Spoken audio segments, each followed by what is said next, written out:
હાલો. એ બોલો બોલો નીતિનભાઈ. કાનાભાઈ, તમે આ વખતે સરપંચ બની ગયા, પણ મને નથી લાગતું બીજી ચૂંટણીમાં તમે સરપંચ બનશો. એટલે આવું કેમ બોલો છો તમે? મારી હગાઈ જો તૂટી ગઈ, લાઇટ નહોતી એના લીધે. તમે કહેતા હતા લાઇટ આવી જાહે, એ વાતને 5 દી થઈ ગયા, તમે સરપંચ બની ગયા, પણ હજી લાઇટ આવી નથી ઘરમાં મારે.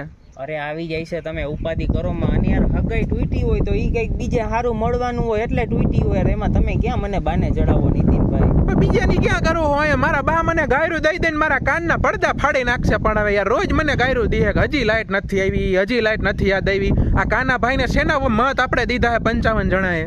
અરે ઉપાધિ કરો માં, લાઇટ આવી જાય છે. આવી જાય સાંજે તો પાકું આવી જ જાય છે 8 વાગ્યા પહેલા. ઈ હું 8 વાગ્યા પહેલા આવે? આ 5 દીથી હું રાહ જોઉં લાઇટની. તમે સરપંચ બની ગયા, તમારું કામ પૂરું થઈ ગયું. હવે અમારે હું લાઇટ વગર હોવાનું રોજ ઉઠીને હવે?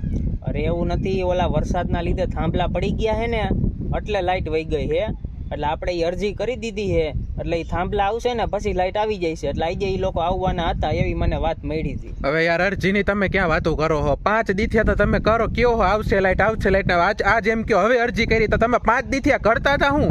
એટલે અરજી તો મેં કાલે કરી હતી, પણ ઈ લોકો આવી જાય છે. તમે ઉપાધિ કરો માં. મને લાગે ઈ ભાઈનો જ ફોન આવે છે. હું તમને નિરાંતે ફોન કરું. હાલો.